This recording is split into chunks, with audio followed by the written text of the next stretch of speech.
Assalamu alaikum wa rahmatullahi wa barakatuh. Hurmattуу мекендештер, кадырлуу мусулман бир туугандар, баарыңыздарга жараткан Алла Тааланын тынчтыгы, саламы, мээрими, ырайымы жана берекеси болсун. Алла Таалам өзү жакшы көргөн, өзү буйрган пайгамбарыбыз саллаллаху алейхи ва салламдын жашоосунда жашаганга баарыбызга өзү жардам берсин. Жараткан Алла Таала бул ааламды жоктон бар кылып, ааламдын ээси, кожоюну өзү. Инсандарды жакшы жашасын деп пайгамбарларды үлгү кылып жиберген. Биз өзү мусулман калкы жакшы иштерди кылуу үчүн буйрулганбыз да, жаман иштерди ташташ үчүн. Аалымдар айтат, күнөөлөрдүн түрлүү жазалары бар. Ошо жазалардын бири жакшы иштин тофиги алынып калуусу дейт. Бир жакшы ишти кыла албай калдыңбы, ушул бу дүйнөдөгү Алла Таала берген жазасынын бири ушул экен да, нак. Тиякта өзүнчө бул бирөөсү бул да ушундай. Ким дуа кылбай калса, зикир кылбай калса, садака бербей калса, орозо тутпай калса, бул дагы ошо жакшылыктын алынып калуусу Алла Тааланын жазасынын бири. Сөзсүз эле ал бил ооруп калып, сөзсүз эле ал ооруп кырсыкка учурап, ал эле жаза эмес, ахиреттин жазасы ал өзүнчө.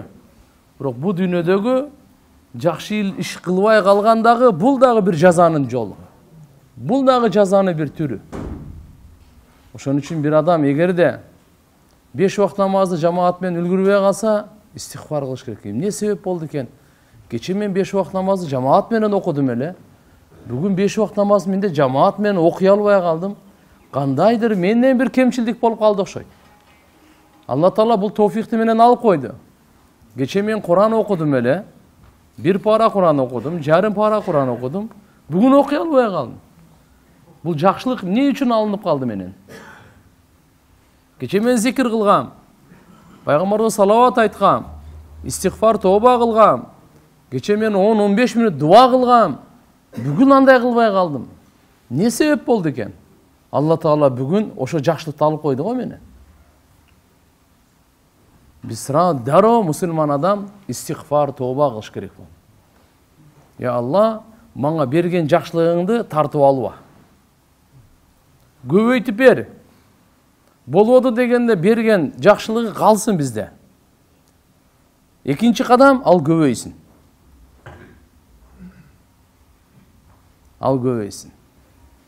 Жараткан Алла субхана ва таала баарыбызга өзү жакшылыктардын эшигин ача берсин. Көп жакшылыктарды кылып калайлы. Өлгөндөн мурун кылып калайлы. Куранда айткандай садаканын бул сообу өтө улуу экен. Адам өтүп кеткенден кийин кайра Алла Таала айтат экен, Алла бу дүйнө бир кайтарбайсыңбы?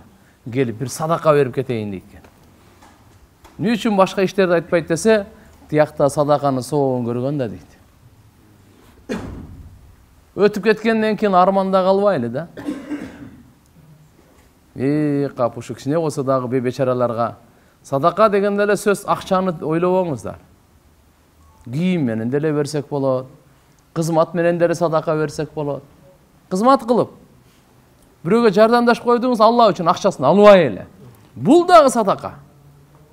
Бирөөнүн бир ишин кылып берип койдуңуз, машинесинин балозун оңдоп берип койдуңуз. Балтасын саптап берип койдуңуз. Кандайдыр бир кызмат көрсөтүп койдуңуз. Жок, бул мен Алла үчүн деп. Бул сизден болгон садака. Садака дегенде сөзсүз эле биз акчаны ойлобойлу. Бирөөнүн буюмун кичине көтөрүшүп койдуңуз. Жардам беришип койдуңуз. Издеп калган эле бир жоочун киши келип калган чет мамлекеттен. Каерде Мамакеев больницасын таппай жүрүңүз. Менде убакыт бар экен. Көрсөтүп эле коеюн деп алып барып. Бул садака. Ошон үчүн иншалла карап туруп албетте маани дагы садака, сөз менен дагы, кызмат менен дагы жараткан Алла субхана ва тааладан дайыма туугандар тофик сурап жүрөйлү. Аракет кылайлы даарат менен жүргөнгө. Даарат менен. Пайгамбарлар дааратсыз жүрбөйт. Дайыма даарат менен жүргөндүн касиети. Дайыма дарат менен жүргөндүн касиети. Кечкурун пайгамбарыбыз айтат, кимде ким дарат алып жатса, Алла Таала бир периштени дайындап коет экен, таң аткы чакта ага сооп жазып чыгат экен. Сиз таң аткы чакта бул жакта уктап атасыз, коңурук тартып, оң каптал, сол каптал, каалагандай. Тиги периште таң аткы чакта ойгонго чейин сооп жазып отурат, дуа кылып атат. Сизге дуа кылып атат. Я Алла, ушунун күнөөсүн кечирди. Я Алла, ушуга райымдуулук кылгын. Рахматыңдын эшигин ачкын деп ушуга дуа кылып атат. Карачы. Эгерде ажал келип калса ошо түнү пайгамбарыбыз айткан шейит болуп берет дейт. Шейиттин даражасын берет. Шейиттин даражасын берет. Ким дарат менен жатты, ошо түнү ажал келип калышы мүмкүн деп каяктан билесиң? Айтып келе эле бизге. Ошон үчүн дараты толук болбосо намаз толук болбойт. Ошон үчүн дарат бул ибадат. Даратта сууну исрап кылбайлы. Риваятта келет, дараттын суусу кыямат күнү сиздин таразаңызга тартылат. Салмагына кошулат кадимкидей. Кудай сактасын, исрап кылган болсок, күнөө жактагы таразага тартылат. Бунусу дагы бар. Аллаху акбар. Дарат бул касиет. Ислам дини тазалыктын үстүнө курулган дин. Динибиз дараттан, гусулдан башталып атат. Hazreti Osman radıyallahu anh'ın köpçülük namazda gusıl kılıp okuyt эле. Hareket kılıp her bir namazga darat bolsa, oho, bu nur üstüne nur. Darattın üstüne darat alsanız 10 soğup bolat. Daratınız var, yok emes. Şu darattın üstüne, az misali Şam namazga okudunuz ele. Darattın üstüne dağı bir darat aldınız, Kuptan namazga 10 soğup bolat. Nurdun üstüne nur. Бирок алымдар айткан мындай, азыр дарат алып, 5 мүнөттө отуруп алып, кайра дарат алып, дарат ала берсең, сооп эмес, күнөө жазылат эми. Даратсыз болбой турган амалды кылып, анан дарат алсаңыз, ошондо сооп жазылат. Мисалы, Куранды кармаган даратсыз болбойт. Куранды кармап окудуңуз, барып эми дарат алып келиңиз, 10 сооп жазылат. Түшүндүңүзбү? Эгерде дарат алдыңыз, Куран кармабай эле окуп эле Куранды окуп кайра дарат алсаңыз, сизге күнөө жазылат. İsraf kılıp atasız siz. Namaz okuyla barıp turup kayra darat alsanız sizge günah yazılar. Burada darat aldınız, namaz okup kayra darat alsanız sizge soğup yazılar. Sebep namaz daratsız mümkün emes. Kur'an'da karma daratsız mümkün emes. Şunun için inşallah kıyamet günü darat alıngan bu müçöler uzaktan uşunday nurlanıp turatganda jarkırapçı.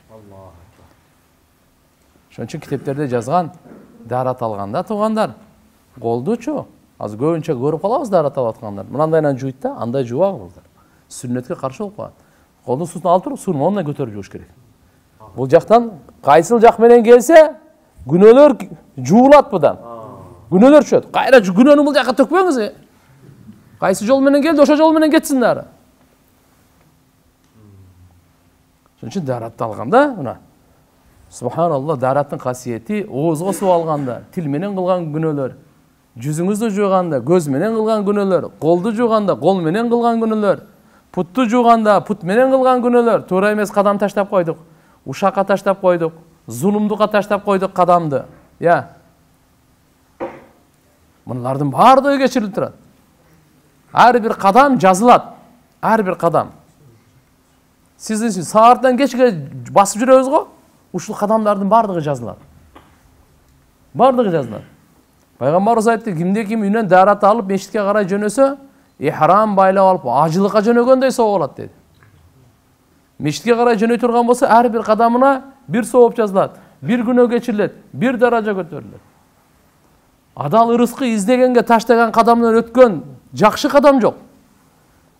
Саарлап, кой мен бүгүн уурулук кылбайм, адалдан ырыскы издейм деп чыкты да бул балачы. Бүгүн мен бирөөнү алдабайм, адалдан печенетери менен акча табам деп чыкты. Бул, алхамдулилlah, касбул халал. Бул фаридатун ба'да фараид. Алла Тааланын фарыздарынан кийинки эле бул фарыз бул дагы. Fa idza qudiyatус sala fantashiro fil ard wabtagu min fadlillah. Cuma namazda okup бүткөндөн кийин, жума окулуп бүттүбү? Алланын рызкысын издеп, жер бетине таркагыла дейт. Subhanallah, көп уламалар өткөн, ушул өкүмгө амал кылабыз деп, сода сатык кылбаса да жумадан кийин кичине бир сода сатык кылмышка окшоп коет экен. Что Алла Тааланын берекесин табайын деп. Жума күнкүгө, башка күнкүгө караганда, кээ бир уламалар айтат 70 эсе берекелүү дейт. Жума намаздан кийин рызкы издеген. Мисалы, путтун үстүнө асып коюп уктаган эмес, же жатып алып, жок. Алла Субхана ва Таала айтып атат: "Фанташиру фил ард." Жер бетине Алланын рызкысын издеп тарагыла. Карачы кандай кереметтүү динди берген Алла Таала. Жараткан Алла Субхана ва Таала товфик берсин. Туугандар, бири-бирибизге эстетип, жакшылык каалап, жардам берип жашайлы. Жашоо кыска, белгисиз, алдыдагы ашуулар өтө бийик, бурумдар өтө татаал, сурагы өтө оор, алдыдагы чоң-чоң ушундай күндөр.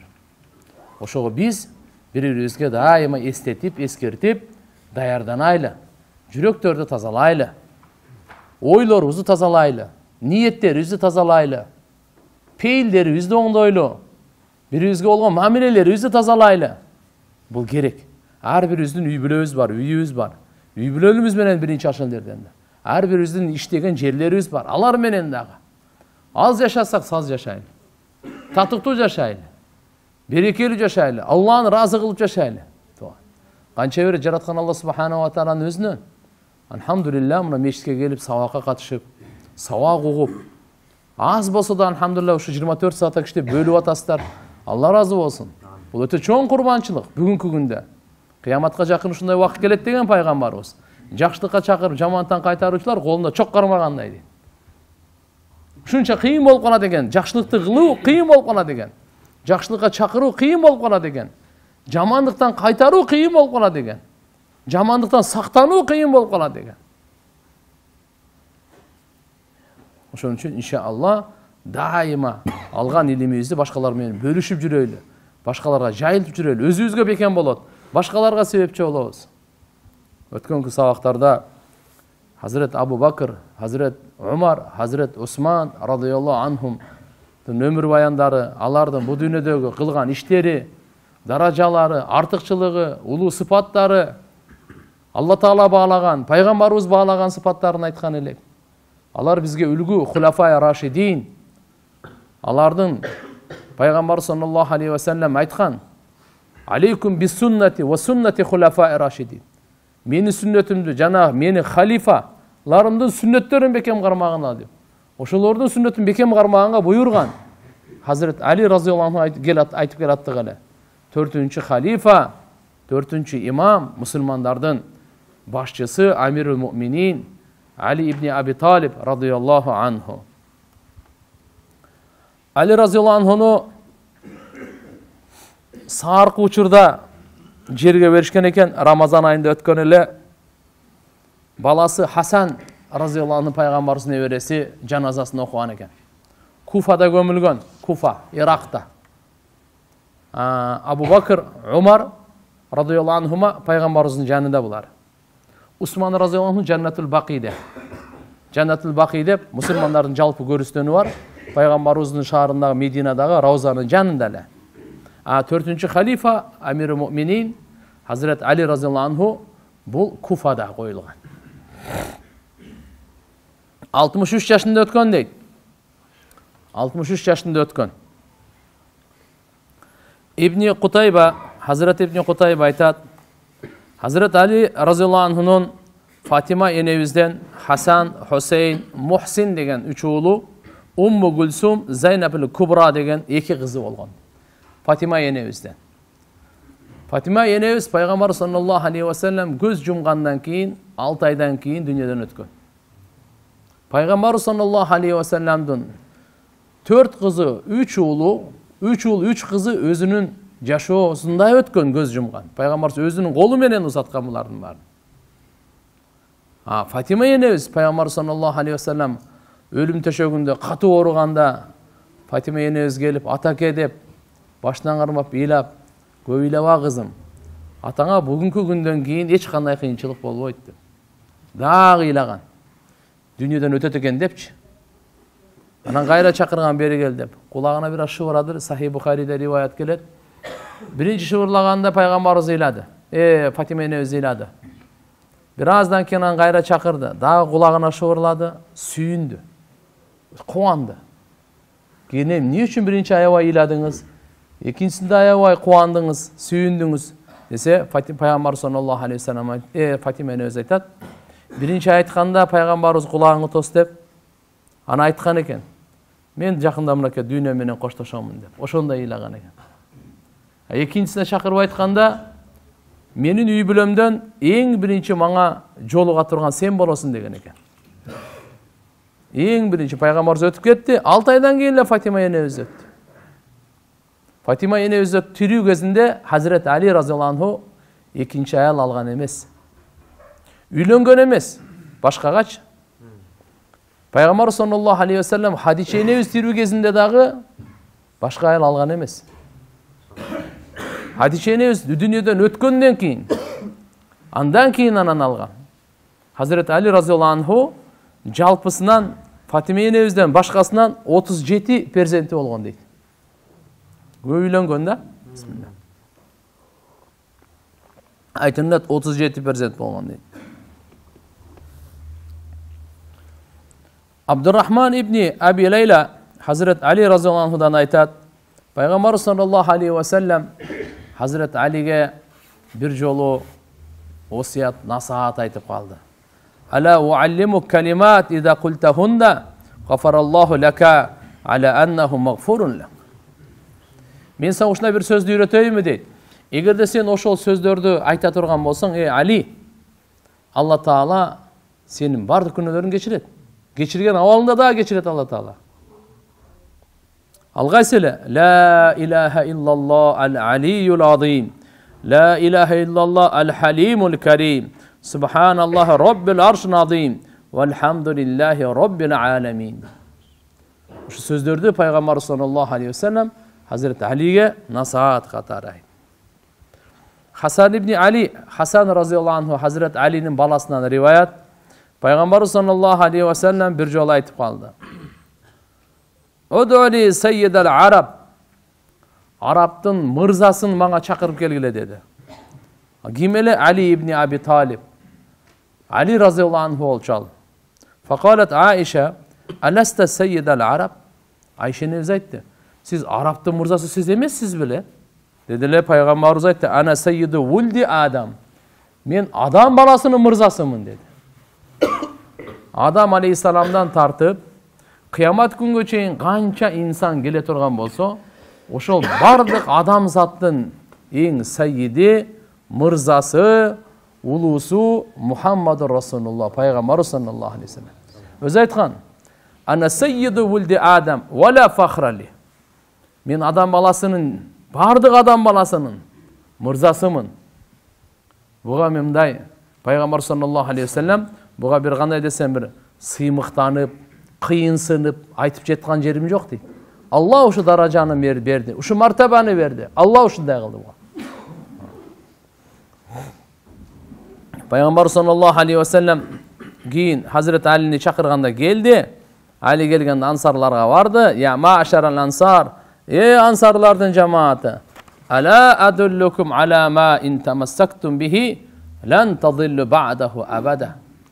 Uşunday bir amalga dalalat kılayınbı sizler eger dağını bekem garmansaňar, tübölükö eç kaçan adaşpaýsaňar dedi. Qalu bala, aytыңыз sözsüz ya Resulallah. Peygamberimiz ne dedi? Hada Ali fa ahibbuhu bi hubbi ve akrimuhu bi karamati fa inne Cibrail amarani bi zalik anillahi azza ve cel. Bul Ali dedi. Ali'ni yaxşı görgüle, meni yaxşı görgön sebebinin Ali'ni yaxşı görgüle. Meni sıylagan sebebingер Ali'ni sıylagan. Kanday meni yaxşı görösüңөр? Hazreti Ali'ni oşondoy yaxşı görgüle. Kanday sizler meni sıylaysıňar? Hazreti Ali'ni oşondoy sıylagıla dedi. Antkeni Cebrail perişte maňa buyruk berdi Allah Taala'nın tarabынан. Allah'ın tarabынан buyruk alıp kelip aytdy. Mınanday dep. Bul buyruk Allah Subhanahu ve Taala'nın tarabından. İbn Abbas radıyallahu anhumadan Peygamber sallallahu aleyhi ve sellem aytat: "Ma anzalallahu Teala ayeten fiha ya eyyuhellezine amanu." Kur'an-ı Kerim'de bir kança jerde ya eyyuhellezine amanu, ey iman keltirgenler dep Allah Taala kayırılat imandılarga. Bir jerde ya eyyuhannas, ey adamlar dep kayırılat. Bir yerlerde ya eyyuhellezine amanu, ey iman keltirgenler dep kayırılat. Oşo kanday gana iman keltirgenler dep kayırılsa, Peygamber zatat: "Aliyun ra'suha ve amiruha." Ali oşul kayrılууlardan eң başında turat, amiri turat. Başı turat, amiri turat. Hazret İbrahim bu bizden mazhab başımız Abu Hanife rahimahullah'ın ustazı olur. Anın ustazı Alqama, anın ustazı Abdullah ibn Mas'ud. Bu aytar: "Kuntu inda Nabi sallallahu aleyhi ve sellem." Peygamberimizin aldında oturat elim. Ali oyunca soru alıp kaldı diye. Peygamber sallallahu aleyhi ve sellem aytdı: "Danışmandık 10 bölüke bölündü" deydi. 10 bölüke. 9 bölügü Hazret Ali'ge verildi, bürösü adamlarga verildi deydi. Danışmandık, mudrast, hikmat Hazret Ali razıyallahu anhu da şunçalık Allah Taala'm köp bergen eken. Hazret Ali razıyallahu anhu aytat: "Kultu ya Resulallah avsini." O Allah'ın elçisi. Bana bir vasiyat aytыңыз dedi. Peygamber aytdı: "Kul, aytqın, Rabbiyallah summa istaqim." Andan keyin turuqtu beken bolgun oşoda dedi. Tuğandar, bunu başka sahabalarga da aytkan. Bu ümmetke tiyешелүү. Birinçiden Rabbiyallah, Rabbim Allah dep.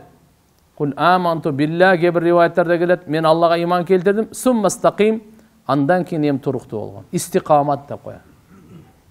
İman keltirip, bu İslam'dan, dinimizin başı imandan. Dinimizin ayağı istikamattan. Peygamber sallallahu aleyhi ve sellem başın ayağını aytıp koydu dağı, bardığını düşündürüp koydu. İman keltirgenden keyin istikamat degen manisi ne tuğanlar? İstikamat dep koyabız. Turuqtuluk. 5 vakt namazı istikamat menen, ibadatta da istikamat gerek. Akidada da istikamat gerek. Adep ahlakta da istikamat gerek. Münözde dağı, şükürde dağı, bardık. Jaşo tirikçilikte bardığında istikamat gerek.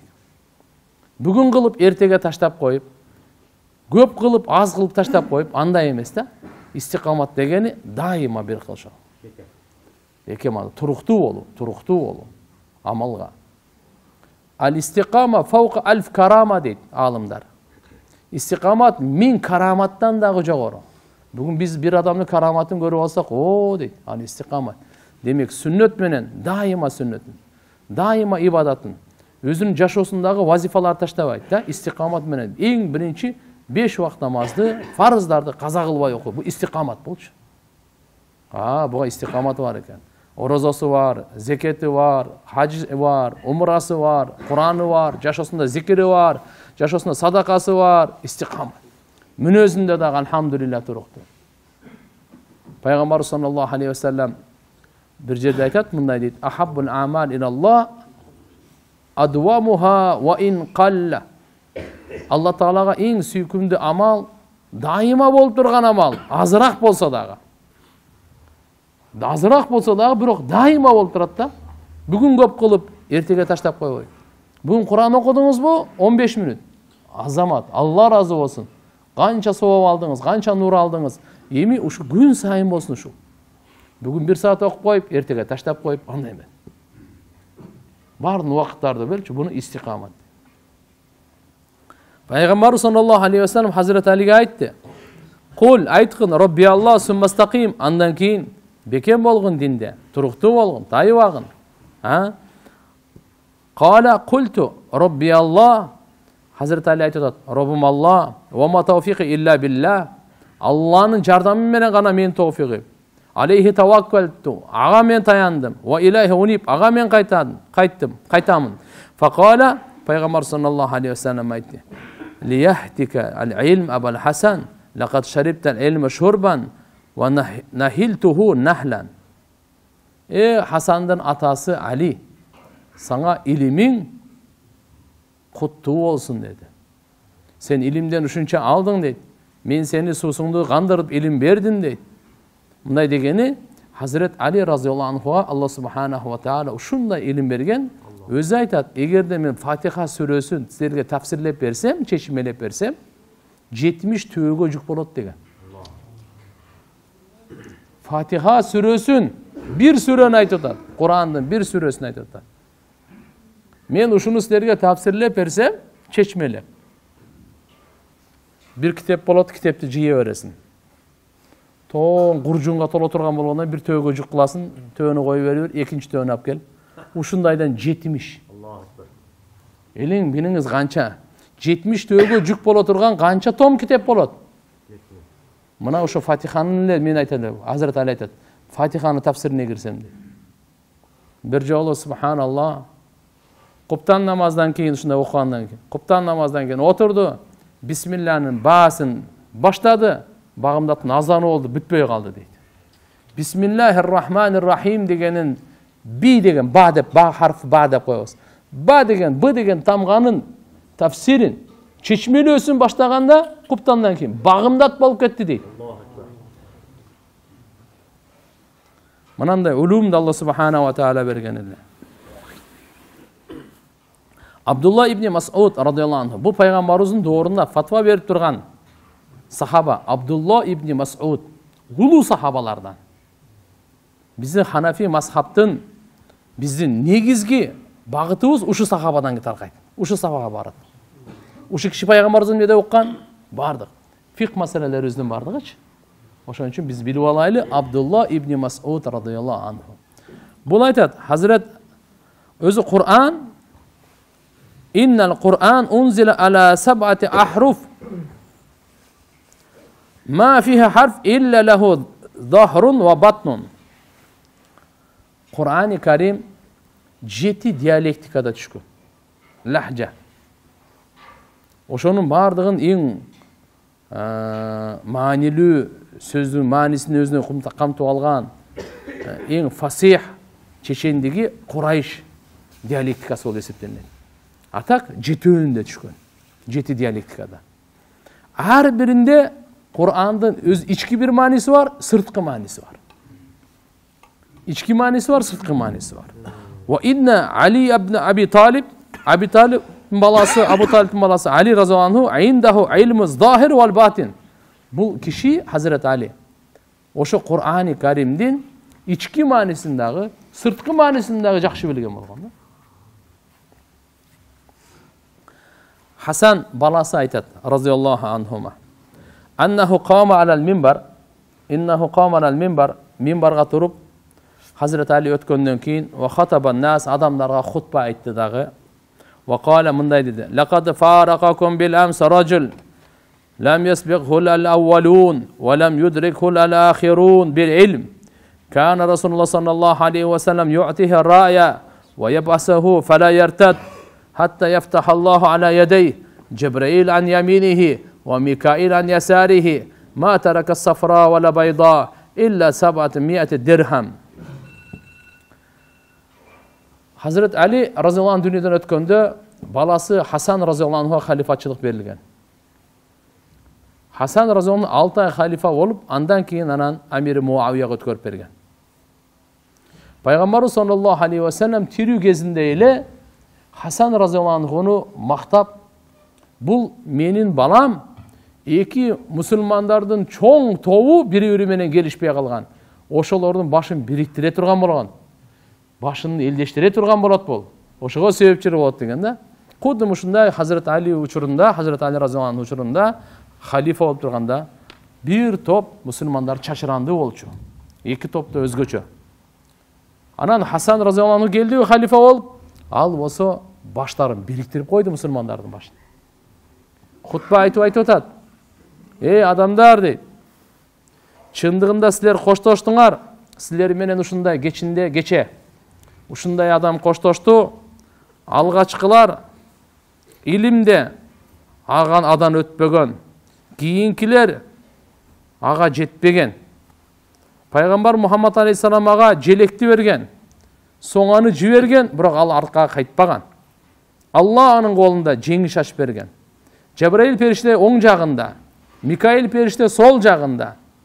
Сафра вал байда дегени сары дагы алтын, ак, күмүш дагы таштаган жок бу дүйнөдө. Бирок ушу 700 дирхам таштаган экен, күмүштүн монетасы. Аны мага бердилер, мен ага бир кызматчы сатып алсам деп ниет кылган эми. Атак Алла субханаху ва тааля мына ушундай улуу артыкчылыктарды берген экен. Hazret Umar radıyallahu anh aytat: "Aliyun aqdana ve Ubay aqrauna." Ali bizden en keskindүү bir maseleni çeşeti bu Hazret Ali bolчу дейт. Жана эң карыларыбыздын кыйыны Убай ibn Ka'b radıyallahu anh bolчу дейт. Abu Said Hudri radıyallahu anh'dan rivayet aytat: "Kunna namshi ma'an Nabi sallallahu aleyhi ve sellem faqtata shis'un na'lihi."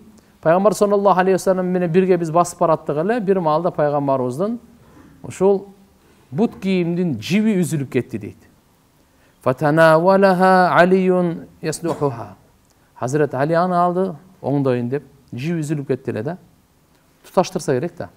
Faqala aytdı: "Ya eyyuhan nas, inna Aliyan mimma yuqatilu ala ta'vilil Kur'an kama qateltu ala tanzilihi." Peygamberimiz ошондо адамдарга айтты. Ali dedi. Кандай мен Kur'an'ın түшүүсүнөн канча адамдар менен кармашып атам. Мына жердеги эми мукатала деген сөзсүз согушуу маанисинде эмес, мээнеттин маанисинде келет. Kur'an түшүүсүндө Tanzilil Kur'an'a men mehnet kılgандай, Ta'vilil Kur'an'a Hazret Ali mehnet kılan. Ta'vilil Kur'an deyen Kur'an'ın çeşmelösü, tafsiri. Kur'an'ın tüşüsünde Peygamberimiz kança men mehnet kıldım, Hazret Ali Kur'an'ın çeşmelösünde oşonday mehnet kılgan deydi. Jolысы bir мындай маанидеп кетсең, Kur'an'ın tüşüsünü men kança düşmanlar menen күрөштүм, kança düşmanlar menen karmaştım, Hazret Ali Kur'an'ın çeşmelösünde oşonça düşmanlar menen karmaşıp, oşonça düşmanlar menen bu güreşkön deydi. Kala Abu Said Hudri ulu sahabalardan. Bu şu sözdü uqqanda aldı Hazret Ali al жерде жок экен да. Бул айтат: "Фахарашты фабашартуху бимакал." Мен барып эле Hazret Aliге сүйүнчүлөдүм. Сиз тууралуу пайгамбарыбыз мынандай деп атат го депчи. Сүйүнчүлөдүм. فبشرته بما قال رسول الله صلى الله عليه وسلم فلم يكترث به فرحا. Бирок кубанганга маани деле бербей койду али дейт. Мен эми ошондой деби мени, мен ошондой деди, ошондой деп мактадыбы деп андай деген жок. Көңүл деле бурган жок, маани деле берген жок кубанычка дейт. Эмне үчүн? فإنه كان قد سمعه. Мүмкүн бул мурда пайгамбарыбыздан уккан окшойт дейт. Же болбосо кааннаху самиа ау кама кал, жосо уккандай болуп калды дейт. Мурда деле уккандай, жосо мурда уккандай, же укпагандай болуп калды. Ушундай эле өткөзүп койду дейт да, болбосо кандай улуу фазилетти айтты. Кур'ан-ы Каримде ватаияха удуну ваия деген аят бар Ал-Хаққа сүрөсүндө. Иттафақал ал-муфассирун ала аннал мурад биха Али. Кур'анда Алла субханаху ва таала айтат: ватаияха, şu Kur'an'dan ayat, nasihat, manilерин жаттоочу, түшүнүүчү кулак аны жаттап суктап калат дегенде, ушул бардык муфассириндер айтат Hazret Aliге тийишелүү дейт. Зеб Hazret Ali разияллаху анхунун зейни түшүнүүгө, зейни өтө күчтүү, түшүнүүгө өтө терең болгон экен да. Ошон үчүн бир нерсени калганда Hazret Ali разияллаху анхунун илимин Şunda Peygamber sallallahu aleyhi ve sellem dua da kılgan eken şu. Makhul rahmetullahi aleyhten rivayet var. Peygamber sallallahu aleyhi ve sellem dua vergende Hazreti Ali'ye. Andan keyin qanday gana ayat uqpayın deydi. Qanday gana ayattın çeşmelösü bardığı manga Allah subhanahu wa ta'ala Peygamberimizin duası arqılı bereketsin berip koydu deydi de. Qaysı ayat qayerde түшкөн, qachon түшкөн, ким тууралуу түшкөн, андан мурда, андан кийин эмне болгон, бардыгы ушуну эсинде эле. Аны сактоочу жүрөк керек, сактоочу кулак керек ага. Ушунун баардыгын берген экен.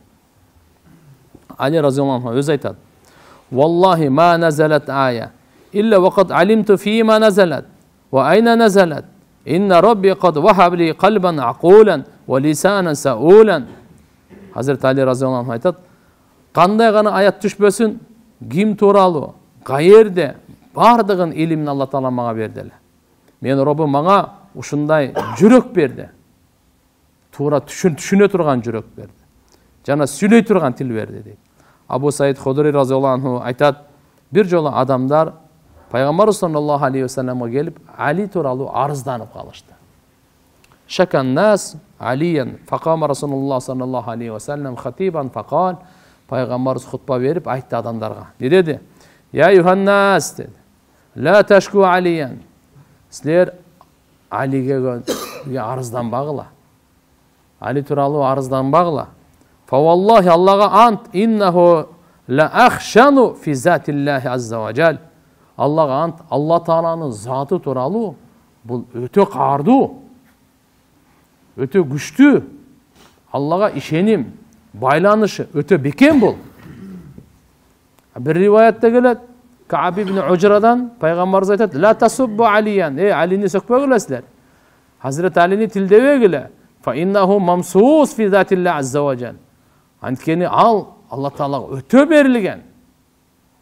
Mamsus dep özü mınday Allah'ın muhabbatı üçün özünün akılesini getirip koya turgan adam degende. İbn Abbas radıyallahu anhuma aytat, kunna natahaddas, biz şunday söyleşetlek deydi, öz araç, annen Nebi sallallahu aleyhi ve sellem ahida ila Aliyin 70 ahden lem yahatuhu ila gayri. Peygamberimiz sallallahu aleyhi ve sellem Hazreti Ali'ye 70 şunday bir manili mesele kelişimlerde aytkan, andan başka birisine anda aytkan emes deydi. Bu kişinin dünyaya kızık bolsu,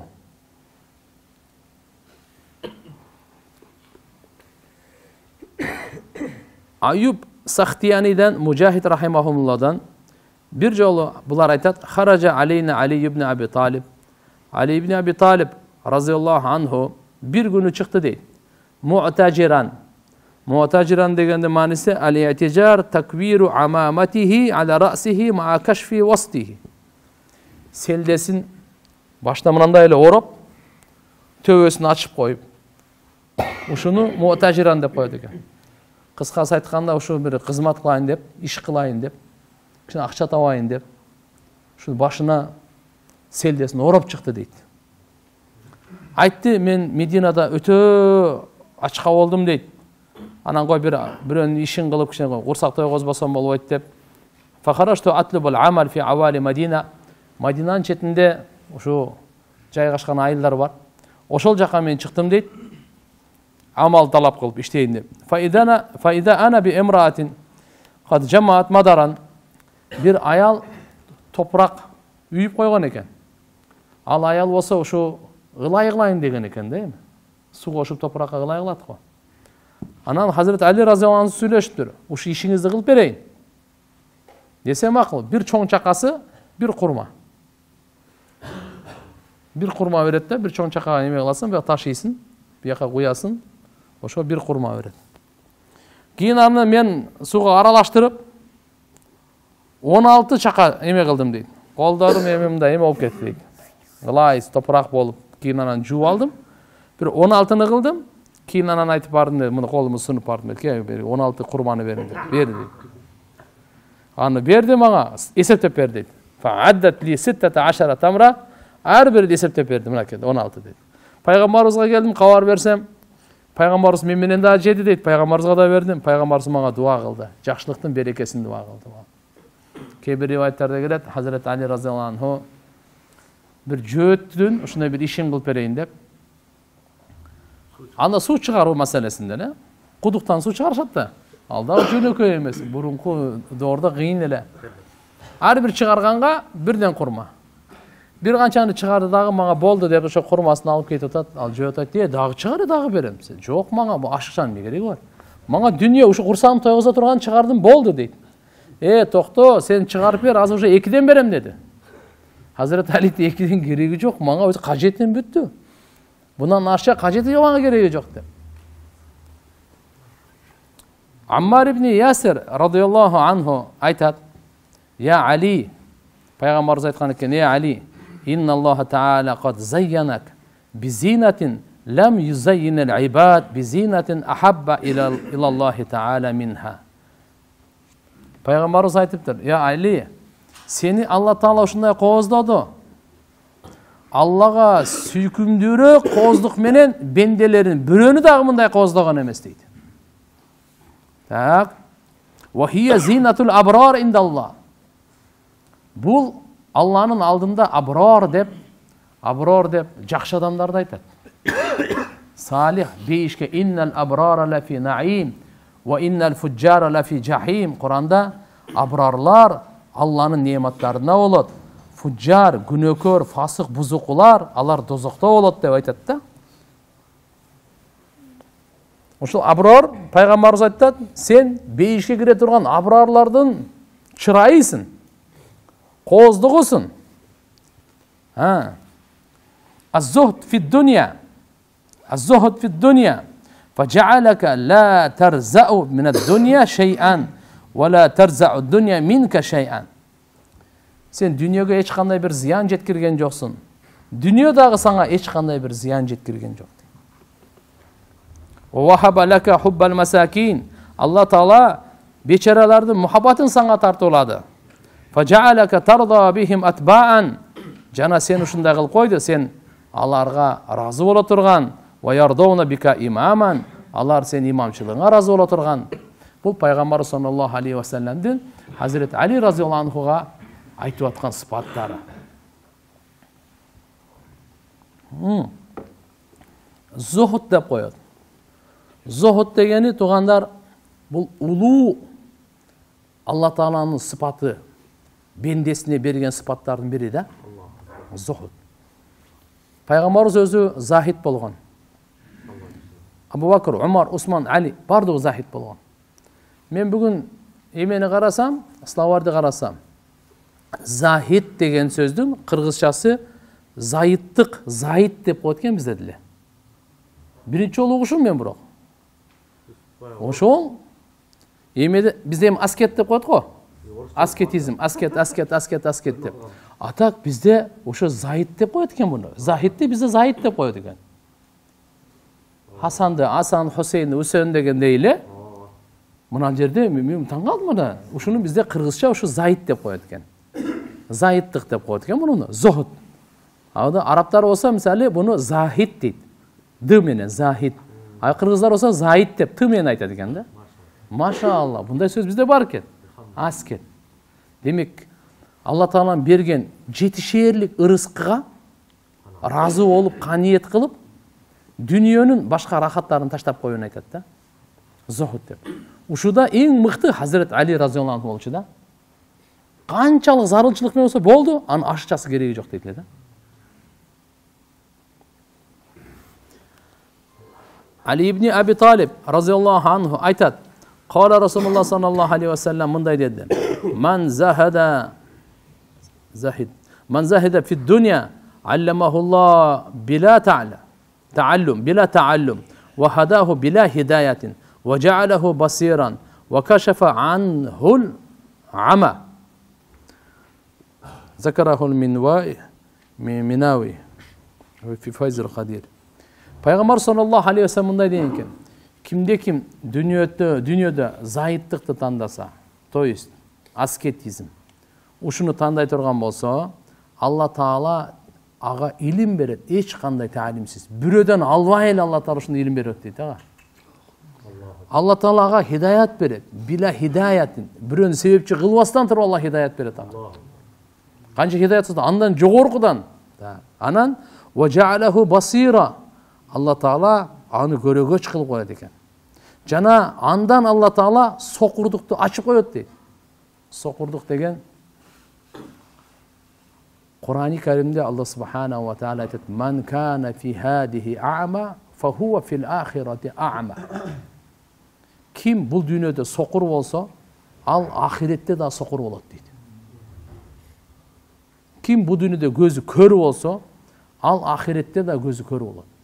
Демек, бул дүйнөдө канча көзү азиз сокурлар бар, бирок имандуу анда ахиретте кандай болот анан?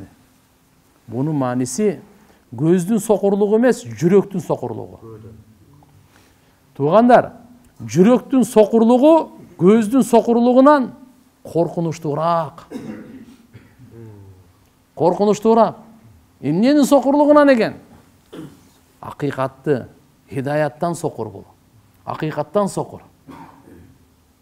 Çındıktan sokur bol. Ahiretten sokur. Allah Taala'nın жаратып койгон белгилеринен сокур.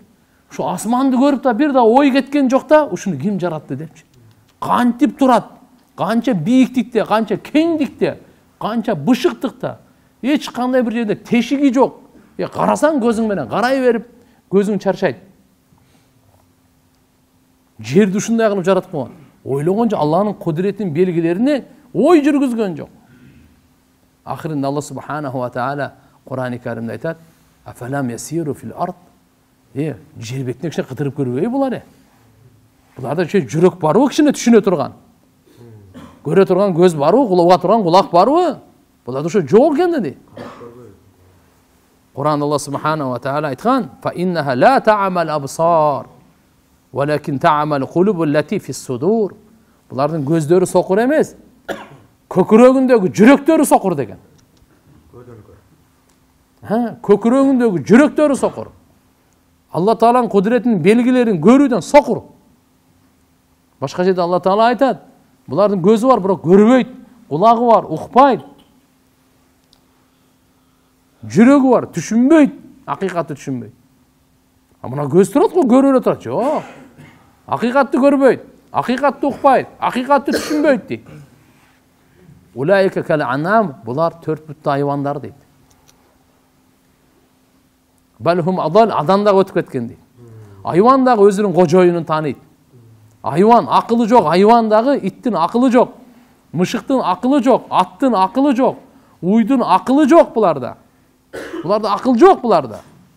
Бирок ошентсе дагы кандайдыр сезим органы бар, сезими бар. Ошол дагы карап туруп, ким жем берип атат, ким суу берип атат, ким жугунду берип атат, ким тамак берип атат, ким ысык жерге киргизип коюп атат, ким жакшылык кылган, ушу дагы ушудан кайтат. Ушу да сезет. Үйүн кайтарып берет, чапса жүгүрүп берет. Канча деген ошого карап туруп, ушу кожоюнда жакшылап. А бул адамдар дейт, акылы бар адамдар, ошон үчүн айвандардан дагы өтүп кеткен адашууда деп атат. Балхум адал. Айвандардан дагы өтүп кеткен адашууда дейт. Жаратуучубузду таанып жашайлы. Күн сайын өмүр берип атканды тааныйлы, акыл берип атканды тааныйлы, жүрөктү соктуруп атканды тааныйлы. Бул абанын ээси бар, жердин ээси бар, суунун ээси бар, асмандын ээси бар, кожоюну бар, башкаруучусу бар, көзөмөлдөчүсү бар. Ошон үчүн Алла субханаху ва таала эмне деп атат бул? Айтып атат. Булардын көздөрү сокур эмес дейт. Ла та'мал абсар. Булардын көздөрү сокур эмес. Валакин кайсы? Та'мал кулуб. Валакин та'мал кулуб аллати фис судур. Көкүрөктөгү жүрөк ушулардыкы сокур дейт. Жүрөгү сокурлуктан Аллахым баарыбызды сактасын, элибизди ошодон сактасын. Көзү сокуру, буну Алла Таалам бирөөгө көз берген жок. Бирөө кулагы дүлөй, бирөө тили дудук. Суммун букмун умюн фахум ла яржиун. Суммун букмун умюн фахум ла яқилун. Дүлөй, сокур, көр булар. Эмне деп атат? Аллага кайтпайт. Булар акылы жок, ла яқилун. Буларды акыл жүргүзбөйт булар дейт. Умюн дейт. Умюн деген сокурлар. Бирок кимди айтып атат? Ким дүйнөнүн кызыкчылыгынан жүрөктөн чыгарса, Алла субханаху ва таала аны көрөгөч кылып, анын жүрөгүнүн сокурлугун Алла Таала тазалап коет экен да. Жүрөгүнөн акыйкатты издеп, акыйкатты таанып калат экен. Алла Таалага хидаят берет, ага илим берет. Ким зайыттыкты тандаса, бул сөз мен көп айтышым керек экен, күнгө. Зайыттык дейт. Аллаху акбар. Мен аябай сүйүндүм бул сөз таап алып. Кыргыз сөздөр өтө бай, окубайбыз да. Бизде канча миң сөз бар, бир 100-200 менен эле жашап өтүп атат да барды. Ошо 100-200 сөз менен тегеретип эле мен буга айтам, бул мага айтат. кандай жакшы отур тур болду. Нар жака кирбейт экенбиз да. Болбосо биздин алхамдулилла тилибиз бай, колдонсок гана. Алла Таала барыбызга товфик берсин. Hazret Ali radıyallahu anhu ansahun nas, adamların en nasihat kılıuchusu ve alamuhum billah ashaddu nas hubban, adamlardan Allah'ını жақсы көргөндөн эң билүүчүсү ve ta'ziman li hurmati ahli la ilaha illallah, la ilaha illallah aytkандарды эң көп урматтагандардын ушу бири Hazret Ali radıyallahu anhu болчу. Демек тугандар, биз Müslüman la ilahe illallah деп айткан адамды, ал биздин улуттан болобу, башка улуттанбы, биздин урууданбы, башка урууданбы, биздин жерденби же башка жерденби, башка аймактанбы, башка материктенби, каяктан гана болбосун, эгерде la ilahe illallah деп айткан болсо, биз аны урматтайлы, биз аны сыйлайлы. Hazret Ali radıyallahu anhu мына ушуда үлгү, ушуда өрнөк бардығын себептен адам қатары ал сый урматқа біз сыйлаганга урматтаганга пайгамбарыбыз буйрган. Ошон үчүн иншалла мынакей ислам дини бири бирин сыйлап жашаганды үйрөткөн дин, бири бирине пайда жеткирип жашаганды үйрөткөн дин, бири бирине жардам берип, бири бирине көмөктөшүп, бири биринин кайгысын бөлүшүп жашаган ушуну үйрөткөн дин ислам. Пайгамбарыбыз ошон үчүн толук жашоонун жолун алып келди да. Берекелүү, бактылуу жашоонун жолун алып келди да. Булар деле Hazret Ali, subhanallah, сахабалар, Абу Бакр, Омар, Осман, Ашара Мубашшар барын айтып атабыз. Булар туулганда эле билимдүү болуп, туулганда эле ушу даражага жетип, туулганда эле ушундай эле таква болуп, туулганда эле ушундай эле таза болуп, ушундай эле оңолуп калган жок. Булар мээнет кылды. Булар деле адам, бизге окшогон эле адам болгон. Пайгамбар саллаллаху алейхи ва саллям тарбиясынан мына ошол доордо деле Абу Жахил бар эле, Утба бар эле, Абу Талиб бар, Абу Лахаб деген бар эле, Шайба деген бар эле, канча дегендер бар эле. Бирок булар алхамдулилlah пайгамбарыбыздын сөзүн жүрөгү менен кабыл алып, угуп, аркасынан ээрчиди, ушул даражага жетишти.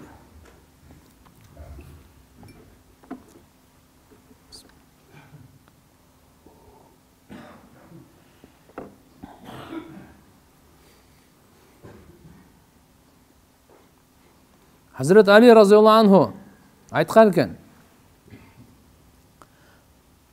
"Kunu liqabul amal ashad ihtimama minkum bil amal, fa innahu la yaqul amal ma taqwa wa kayfa yaqul amal yutaqabbal." Амалга өтө көңүл бургандардан болгула. Амалды кабыл алуу. Силерден ушу амалыңарды, демек Алла Таала бизден амалды кабыл алат. Амал эмне? Тил менен сүйлөгөн бул амал. Амал деген биз сөзсүз эле бир офиске кирип жосо өкмөткө ишке кирген ошол эле амал эмес тугандар. Амал бизде 24 саат тилибиз эмнени сүйлөсө бул амал. 24 саат. Үйдө сүйлөп атасызбы, жалгыз сүйлөп атасызбы, өзүңүз менен өзүңүз сүйлөп атасызбы, айырмасы жок. Же элге сүйлөп атасызбы, же соодагерге сатып алып атасызбы, сатып берип атасызбы, бирөөнү жамандап атасызбы, бирөөнү мактап атасызбы, ахиретте айтып атасызбы, Аллага шүкүрбү, зикирби, Куранбы, кандай болбосун тилиңизден чыккан тил бар да, бул ушунун бардыгы амал.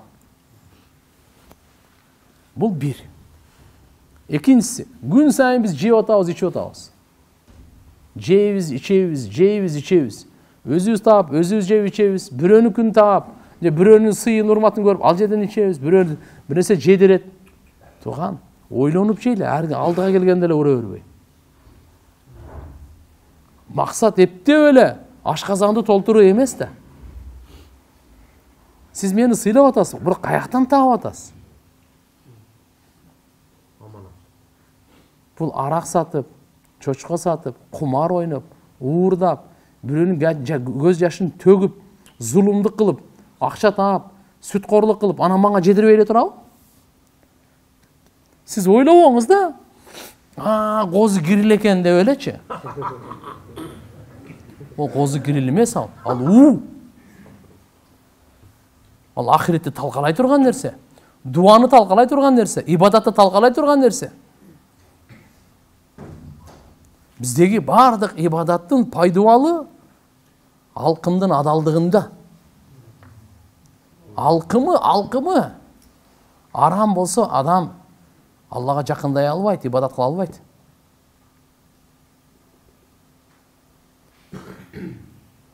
Алкымдыкы менен амали салихти Алла Таала байлап койгон. Экөөнү байлап койгон. Жакшы амал менен алкымдын адалдыгын экөөнү байлап койгон. Пайгамбарларга Алла буйрук берген. Я юхар русул, эй пайгамбарлар, элчилер, кулу минат тойибат, силер адалдан жегиле. Алкымыңардан адал гана өткөргүлө. Адал өтсүн, пакиза таза өтсүн. Ва амалу салиха, анан жакшы амал кыласыңар. Анан телевизордан жакшы сүйлөйт, ушактабай, бирөөгө жала жаппай, бирөөнүн жүрөгүн иренжитпей, оорутпай, бирөөнү алдабай, бирөөнү калпайтпай, бирөөнү сөкпөй, бирөөнү тилдебей, бирөөнү каргабай. Эки мусулманды чагымчылык кылып, уруштуруп, интрига кылбай. Ошондо анан биздин тилдин амалы оңолот экен. Мына жер оңолсо. Экинчи амал алкым. Бул амал тугандар. Күн сайын өтөт, ичип атабыз. Эми караңыз, адал эле тамак. Адал тамак. Сиздики. Бирөөнүн акысы жок берди. Бирөөнүн акысы жок. Эми ушуну сол кол менен жесеңиз, ушу адал тамакты да буздуңуз да. Адал тамакты да буздуңуз да.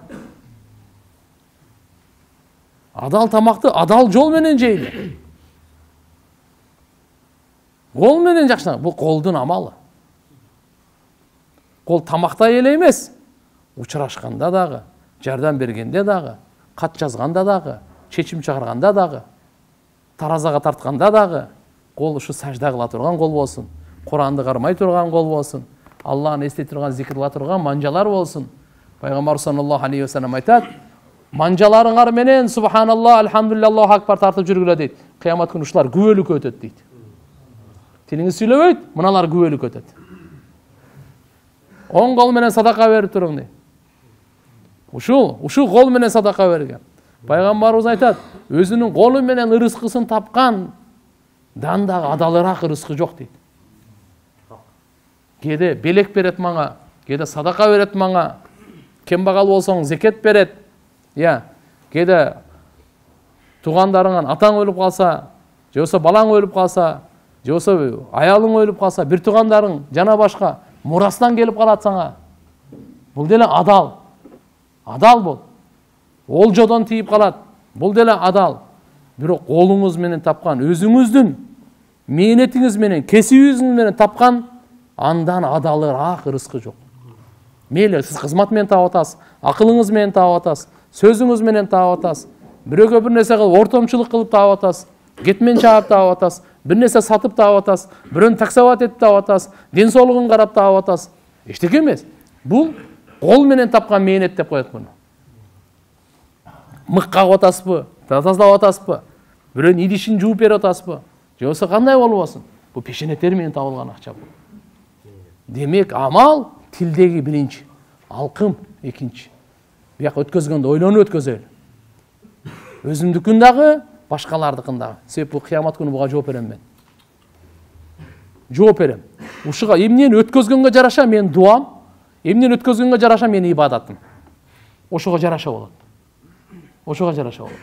Пайгамбарыбыз айтат: кимде ким бир лукма, бир сындырым арам өткөрүп кетсе, 40 күн ибадаты кабыл болбойт деген. Дуасы кабыл болбойт деген. Ошондуктан туугандар карап туруп, ар бирибиз өзүбүз мен эмнеден таап атам деген суроону коёйлу. Мага кирип аткан акча каяктан кирип атат акча? Мен бала чакамды эмнеден багып атам мен? Эмнеден үй салып атам? Эмнеден машина айдап атам? Эмнеден кийинип атам? Каяктан таап? Ушул адал жол болсун. Адал жол менен табай. Андан кийин колубуз, мээнетибиз азыркы айтканда бул амал. Кол некене? Амал туугандар. Буну унутпайлы, бул кол амал. Көз амал.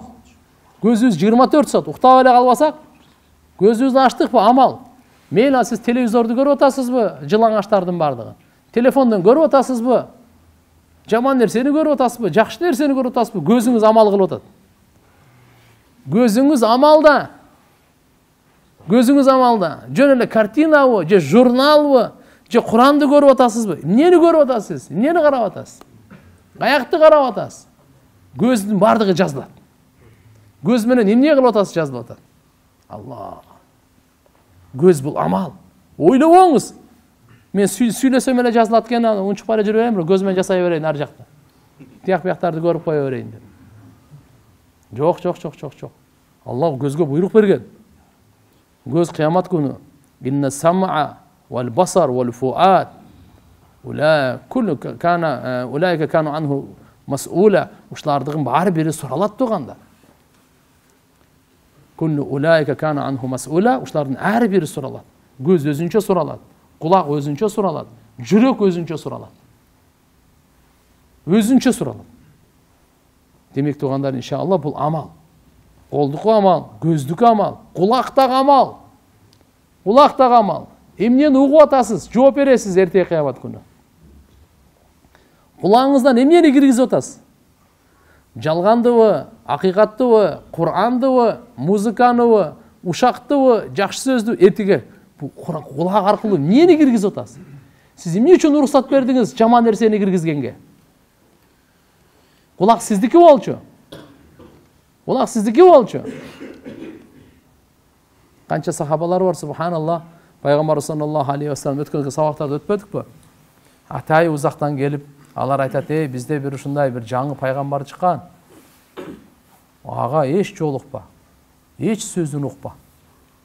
Болмаса азғырылып кетесің дейді. Не қылайын десе андан кейін? Құлағына ушундай бір пақтада тығып алып тұр да. Пайғамбарыбыздың ушул даватын укпайын деп, Куранды укпайын деп, аны эң акылдуу киши.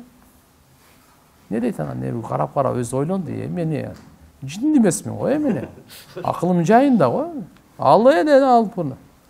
Ана пайгамбарыбыз немесин угайынчы деп барып, пайгамбарыбыз бир дават берди, кулагынын акыйкат жүрөгүнө кирип кетти го. Кулак аркылуу кулак чоң амал таксын. Бул өтө чоң дарбаза бул. Dünyada bundan çok darvaza yok. Dünyada жүрөктөн çok yiğidiş çok. Bardığın kirgizip batara turgan uşul. Жақшы жаман ылгабай сала турган ушул. Бардығын салат. Туура. Бул болсо бардығын киргизет. Бүткүл дүйнөнү киргизип салат. Ошон үчүн туугандар, кыямат күнү кулак суралат деп атат, көз суралат деп атат. Бул амал. Бул эмне экени? Амал. Унутпайлы амал. Амал. Демек, тилдин сүйлөгөн өзүнчө амал экен, алкым өзүнчө амал экен. Көздүк өзүнчө амал экен, кулактык өзүнчө амал экен. Ой бар го, күмөн, бул дагы амал. Жакшы күмөн сүрөп жүрүңүз. Ата-энеңизге жакшы күмөндө болуң. Аялыңызга жакшы күмөндө болуң. Балаңызга жакшы күмөндө болуң. Кошунаңызга, мусулмандарга жакшы күмөндө болуң. Досторуңузга, туугандарга жакшы күмөндө болуң. Момундарга жалпысынан эле жакшы күмөндө болуң. Факт жокпу сизде? Не кыласыз жаман күмөн сүрөп? Жаман күмөнгө сурак алат. Алла Таала жаман күмөн сүрөдүңбү? Так, далилиң барбы? Эртеге сурак бар. Жакшы күмөнгө жок да. Далил суралбайт. Жакшы күмөнгө сооп аласың, жаман күмөнгө күнөө аласың. Жакшы күмөнгө Алла Таала эртеге сурагын, далилди сурайт. Жакшы күмөнгө, жаман күмөнгө сурайт, жаман күмөнгө сурабайт. Жакшы күмөнгө сурабайт. Мен сурады жакшы күмөн сурадым. Алла Таала менен, мына ошо намаз окубайт болчу, бирок намаз окуса керек деп күмөндөп койдум, эми? Буга Алла Субханаху ва Таала менен сурабайт, эмне үчүн сен ушуну намаз окуйт, ушу садака берет деп жакшы күмөн кылдың деп менен сурабайт Алла. Жакшы күмөн кылган үчүн мага сооп берет. Мен ойлойм жаман күмөн кылдым бара. Жаман күмөн кылдым. Буга Алла Таалам далил сурайт. Далил тургуза албай койсоңуз чатак. Ошон үчүн күмөндү туугандар Тилди контролга алайлы. Көзүбүздү контролга алайлы. Кулагыбызды контролга алайлы. Алкымды контролга алайлы. Оюбузду да контролга алайлы. Келет сөзсүз. Келген жаман эмес. Жаман эмес. Келген нерсени кармап алган ошол жаман. Жаман ой келет. Жаман ойдун келүүсү бул жаман эмес. Бул сыноо.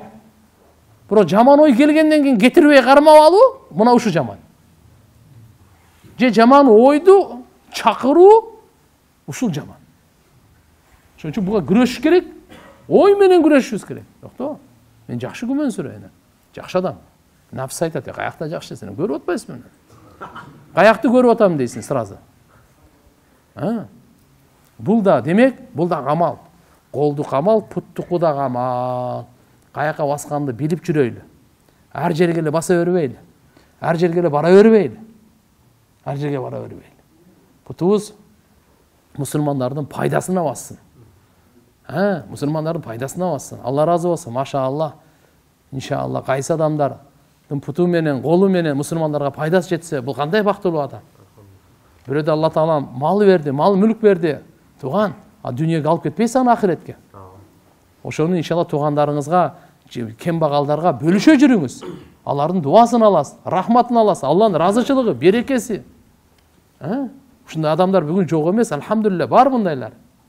Андайларга дайыма пайгамбарыбыздын дуасы аларга, менин дуам эмне? Андайларга пайгамбарыбыздын дуасы. Бул амал. Акыркы амал уяттуу жерлерди сактоодагы амал. Алла Таала бизге ак нике берген. Уул балдарга да, кыз балдарга да ак нике берген. Бул дагы амал болуп эсептелинет. Ак нике менен кылынган күнөөлөр кечирилет, даражал көтөрүлөт, оорулар кетет, кайгы кетет. Кембагал болсо байлык берет, Алла аларды бай кылат. Перзент берет, урпак уланат. Элибиз көбөйөт. Аркабыздан дуа кылгандар, дуа кыла тургандар калат. Бардык пайгамбарыбыз, биз өтүп кетебиз. Топуракка жакынара тез эле ойлобоңуз көп жашайбыз деп. 70-80 жыл ал чипуха мындай. Ага жетсек 100 жылдагы өттө эле аз. Ошон үчүн урпак калтырайлы.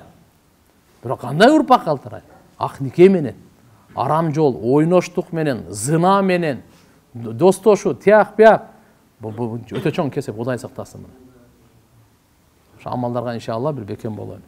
Жараткан Алла субханаху ва таала биздин амалдарыбыз дайыма көтөрүлүп турат. Күн сайын 2 жол. Периштелер келет, алып кетет. Кайра келет, дагы алып кетет. Азыркы чыккан амалдарыбыз бар го, барды ушул. Ошого жараша абал келет. Ар бирибизге абал келет. Амалдарды оңдойлу. Абалыбызды оңдогонду кааласак, амалдарды оңдойлу. Сиз өзүңүздү оңдой бериң, башканы ойлобой эле коюң. Алам бактысыз болсо сиз бактылуу болосуз. Байлар байлыгы менен, бийлер бийлиги менен, макулбу? Бактысыз болот, сиз ачка бактылуу болосуз. Сиз ачка бактылуу болосуз. Ушундай бактылуулугун Алла субханаху ва таала көрсөтүп койду. Дене бактылуу болбойт ал. Руханият бул бөлөк нерсе. Ошон үчүн иншалла биз амалыбызды оңдойлу. Пайгамбарыбыз айтты го. Арбаъун ман кунна фихи фала алейк ма фатака мин ад-дунья. 4 сыпат ушундай бар. Эгерде 4төө сизде боло турган болсо, дүнүйөгө эмне гана зыян болсун, сизге зыян болбойт. Аманатка бекем болуң, чын сүйлөп, адал тамак, жакшы мүнөз. 4төө боло турган болсо бизде, дүнүйөгө зыян жетсе, сизге зыян жетпейт.